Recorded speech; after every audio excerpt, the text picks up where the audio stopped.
Dalam video tutorial ini, saya akan membahas mengenai beberapa metadata yang ada di dalam elemen head. Rekan-rekan yang ingin mendapatkan notifikasi dari tutorial-tutorial terbaru, jangan lupa ya klik tombol subscribe. Oke, saya buat sebuah file HTML dulu ya.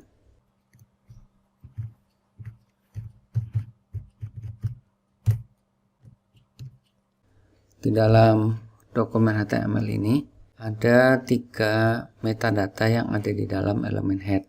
Yang pertama elemen meta charset, yang kedua elemen meta viewport, dan yang ketiga elemen title. Saya akan membahas elemen meta charset ini ya. Charset adalah singkatan dari karakter set, yaitu untuk menentukan seperangkat HTML karakter yang bisa ditampilkan oleh browser. Sebelum HTML5, HTML karakter setnya menggunakan standar ASCII, sedangkan HTML5 menggunakan karakter set UTF-8 yang jumlah karakternya lebih banyak daripada ASCII. Referensi lengkap mengenai karakter set UTF-8 bisa dilihat pada link yang saya cantumkan di bawah. Kalau rekan-rekan klik linknya, link itu akan membuka halaman web ini. Ini referensi lengkap dari UTF-8. Karena jumlahnya begitu banyak, karakter setnya dibagi dalam beberapa kategori. Bisa dilihat di sini.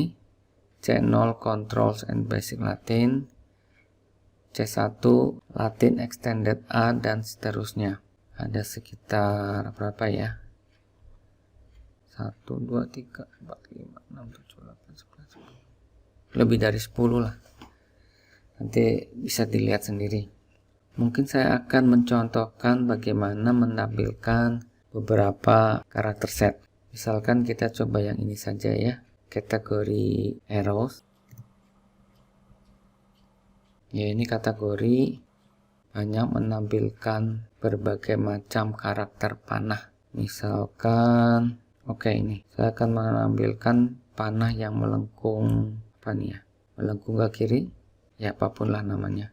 Perhatikan di atas sini ada kolom bernama DEC yang singkatan dari desimal, kemudian hex yang singkatan dari hexadesimal, dan entity. Jadi ada 3 cara di mana kita bisa menampilkan karakter set, tapi tidak semua karakter set memiliki entity. Contohnya ini panah yang saya pilih tidak menggunakan entity. Oke, saya akan menunjukkan bagaimana menampilkan karakter ini. Yang pertama saya menggunakan nilai desimalnya. Saya copy dulu. Misalkan saya tulis seperti ini. Jadi nilai tadi diletakkan setelah tanda ampersand dan juga ini tanda yang seperti pagar ya. Oke, kita lihat hasilnya. Nah, terlihat kan? Sudah tampil ini panah melengkung. Sekarang kita coba menggunakan bilangan hexadesimalnya. Saya kembali ke ini halaman referensi. Saya copy dulu bilangan hexadesimalnya. Oke, saya tulis.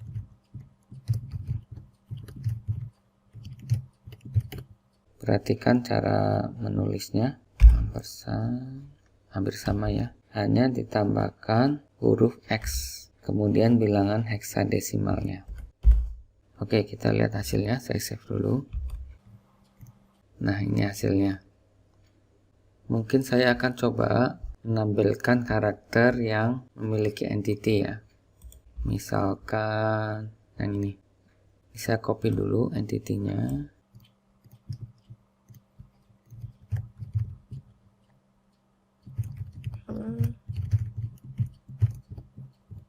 Oke, saya save. Sekarang kita buka halaman webnya ya. Nah, yang ini. Oke, jadi ini cara menampilkan karakter set HTML. Meta elemen berikutnya yang akan kita bahas adalah mengenai viewport.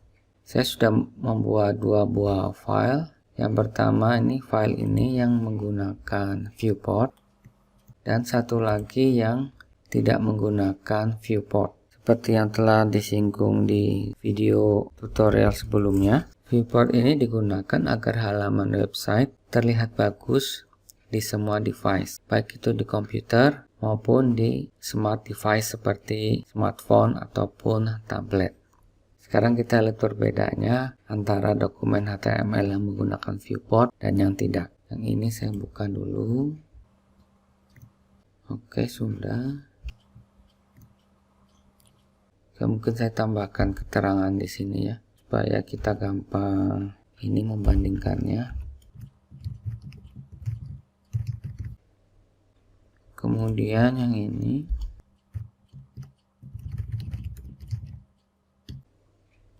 judulnya juga saya ganti saja ya.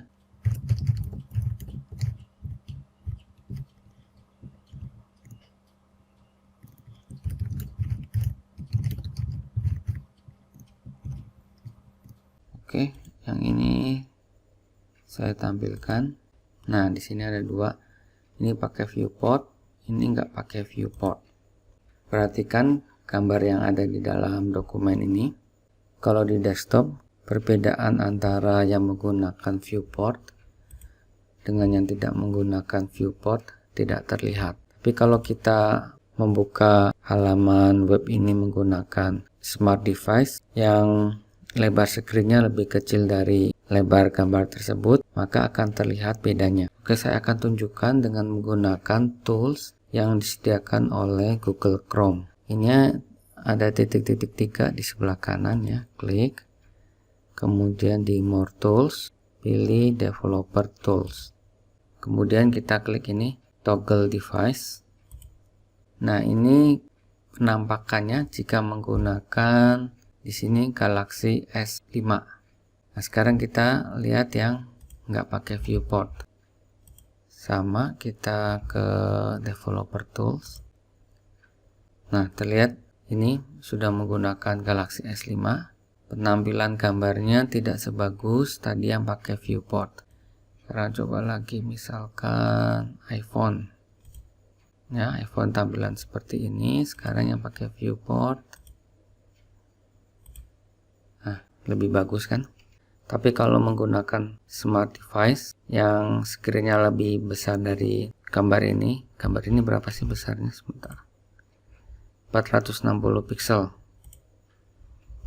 Maka hasilnya tidak terlalu berbeda. Contoh ya, ini iPad. Nah, iPad kan lebarnya 768. Jadi ya tampilannya seperti ini. Kita lihat yang nggak pakai viewport. Hampir sama. Yang menentukan kenapa gambarnya bisa menyesuaikan dengan lebar screen adalah atribut ini, width sama dengan device width. Elemen meta untuk viewport ini ada satu atribut lagi, yang ini initial scale 1.0. Artinya pada waktu pertama kali halaman ini dibuka, dia akan memperlihatkan ukuran yang sebenarnya. Scale ini boleh diartikan seperti zoom ya. Jadi kalau kita ingin memperbesar, melakukan zoom 1,5 kali, maka kita tulis 1,5. Jadi pada waktu pertama kali halaman ini dibuka, kontennya akan lebih besar 1,5 kali. Kita lihat ya. Oke, saya kembalikan dulu ke desktop. Kemudian saya lihat lagi di smart device. Nah, terlihat kan hurufnya lebih besar, gambarnya lebih besar. Jadi terpotong di sini. Karena tadi initial scale-nya dinaikkan 1,5. Oke, untuk viewport seperti itu saja. Kita lanjut ya ke dua meta elemen yang membantu search engine dalam mengerti konten dari suatu halaman web. Meta name-nya ada dua ya. Yang pertama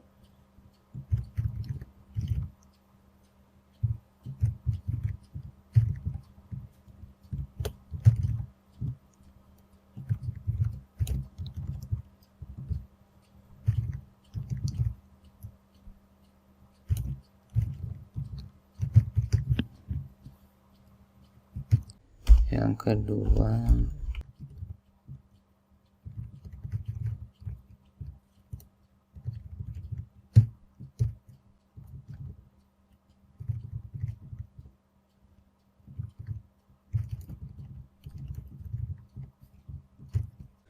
oke. Jadi ketika search engine mengindeks dokumen HTML ini, dia tahu bahwa isinya itu berkaitan dengan HTML, CSS, dan Bootstrap. Ini sangat penting ya jika rekan-rekan ingin dokumen HTML-nya ditampilkan di dalam hasil pencarian suatu search engine ya seperti Google, Microsoft Bing dengan menggunakan keyword yang tepat. Jadi misalkan ada user yang memasukkan kata kunci atau keyword pencarian HTML atau CSS atau Bootstrap, dokumen HTML rekan-rekan bisa ditampilkan di hasil pencarian. Kalau keyword dan deskripsinya tidak tepat, maka dokumen ini tidak akan ditampilkan secara tepat. Bahkan mungkin search engine tidak akan menampilkan di hasil pencariannya jika antara ini keywords dan description tidak sesuai dengan konten dari dokumen HTML-nya. Oke, jadi ini dua meta elemen yang rekan-rekan harus optimalkan jika ingin memperoleh hasil yang optimal di dalam hasil pencarian suatu search engine. Meta elemen yang terakhir yang akan saya bagikan adalah meta elemen ini. Meta elemen ini digunakan untuk apa? Ya, elemen ini digunakan untuk memerintahkan browser merefresh browsernya setiap, di sini saya tulis 5 detik. Ya, rekan-rekan bisa menulis sembarang angka, tapi ini satuannya detik.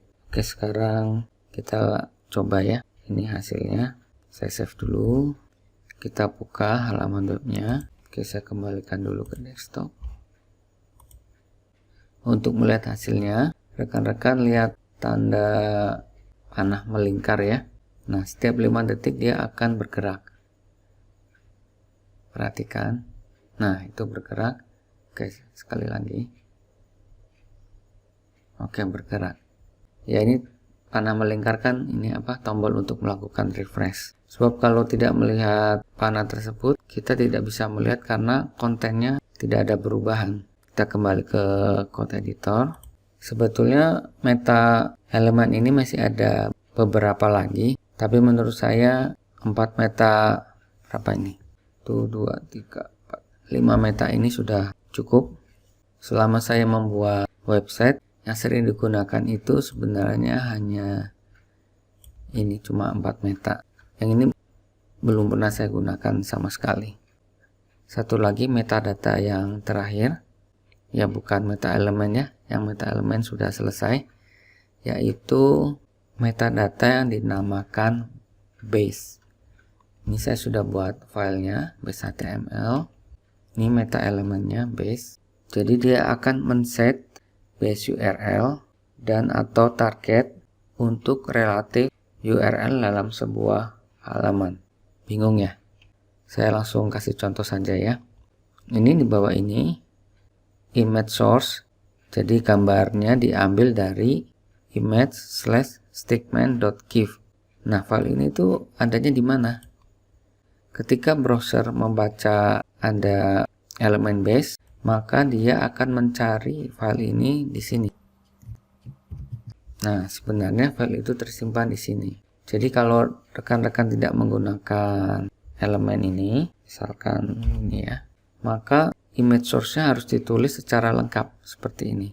Demikian juga dengan elemen anchor, ini akan dibaca oleh browser seperti ini. Nah, jadi pada waktu ada user klik ini link HTML base tag, dia akan membuka halaman website ini. Ya, karena di sini base elemennya sudah di set, bisa dihapus. Oke, kita lihat halaman webnya. Nah, ini jika saya klik link ini, dia akan membuka halaman web ini sebagaimana yang sudah di set di sini. Jika ini tidak digunakan, ya maka hasilnya akan kacau. Nah tuh, gambar statementnya tidak dapat karena dia merujuk ke ini, link ini.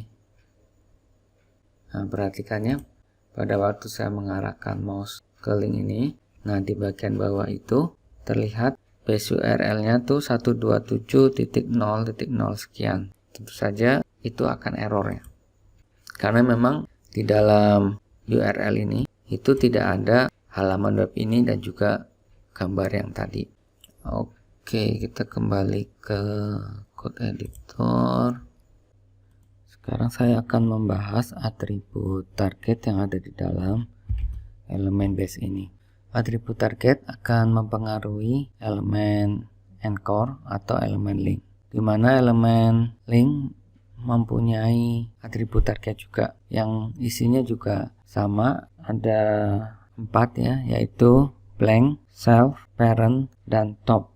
Saya sendiri hanya menggunakan nilai atribut blank untuk membuka link di tab yang baru. Jika menginginkan link dibuka di tab yang sama, saya tidak menambahkan atribut target di dalam elemen link. Kita lihat atribut target yang di base ini diisi dengan blank. Artinya ketika elemen link diklik, URL yang ada di dalam atribut href akan dibuka di tab yang baru. Oke, mari kita lihat di halaman webnya. Kita klik ini ya, elemen linknya. Nah, ini dia membuka halaman web yang ada di dalam href di dalam tab yang baru. Kalau ini dihilangkan, kemudian saya klik ini linknya, halaman yang dituju akan dibuka di dalam tab yang sama. Oke, kembali ke code editor. Seperti yang saya katakan tadi, elemen link juga mempunyai atribut target. Jadi di sini kita bisa tulis, misalkan, oke, ini hasilnya sama. Pada waktu elemen base dipasang target sama dengan blank. Oke, kita lihat ya hasilnya. Oke, saya klik linknya. Ya, halaman web yang dituju dibuka di tab yang baru. Oke, ternyata pembahasan elemen base bukan yang terakhir. Saya masih akan membahas 2 metadata lagi. Saya pakai ini file HTML yang ini saja ya. Yang pertama yaitu metadata style. Metadata style ini digunakan untuk menuliskan script CSS yang akan mempengaruhi format dari halaman web ini. Nah, di sini kebetulan sudah ada di contohnya ya.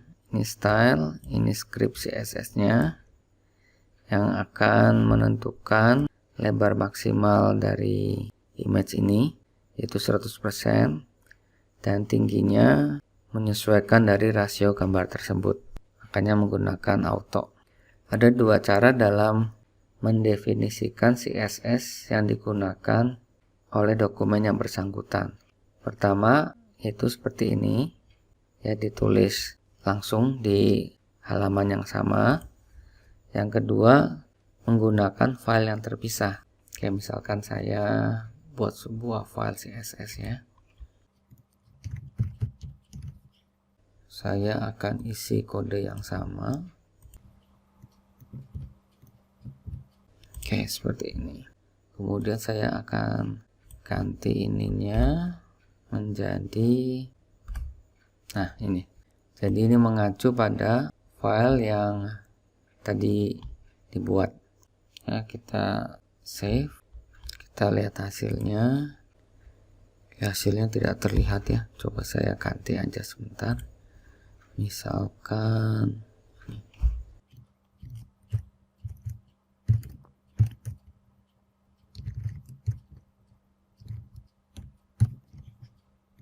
jadi huruf di dalam elemen P ini akan saya rubah warnanya menjadi merah. Oke, kita lihat. Nah, tuh. Warnanya sudah jadi merah. Jika rekan-rekan ingin menulis script CSS yang berlaku di lebih dari 1 dokumen HTML, memang sebaiknya ditulis di dalam file yang terpisah. Oke, metadata yang terakhir, ini benar-benar terakhir ya, yaitu script. Nah, seperti ini.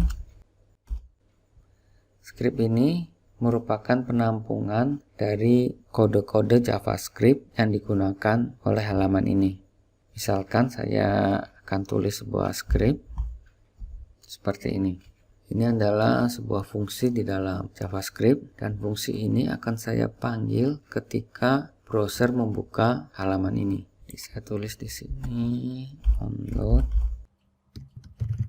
Oke, saya save. Nah, langsung keluar ini pop-up-nya hello world. Oke, saya refresh lagi ya. Nah, itu keluar. Sebagaimana halnya metadata style, script juga bisa ditempatkan di file terpisah. Oke, saya buat satu file lagi. Di sini misalkan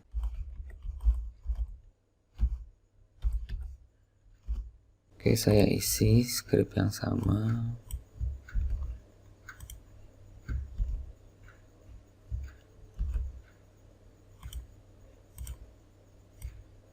Oke, saya hapus yang ini. Kemudian saya tambahkan ini elemen script. Nah, di sini ada atribut src yang akan membuat browser membaca script yang ada di dalam file ini. Oke, kita coba ya. Saya save dulu.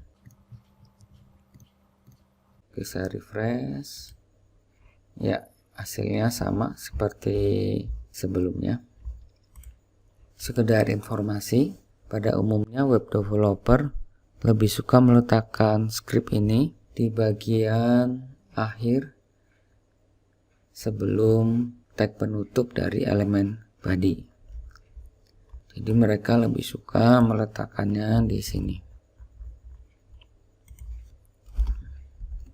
Hal ini dilakukan untuk memastikan bahwa script ini dieksekusi oleh browser setelah semua elemen yang ada di dalam body ini diupload. Karena mungkin di dalam script itu ada beberapa fungsi yang menggunakan elemen-elemen di dalam body. Takutnya jika elemen tersebut belum di-load secara sempurna akan menimbulkan error. Karena browser akan membaca dokumen HTML itu dari atas ke bawah. Begini ya. Jadi memang lebih aman jika script diletakkan di bagian yang paling bawah sebelum tag penutup dari elemen body. Oke, itu saja tutorial kali ini. Terima kasih.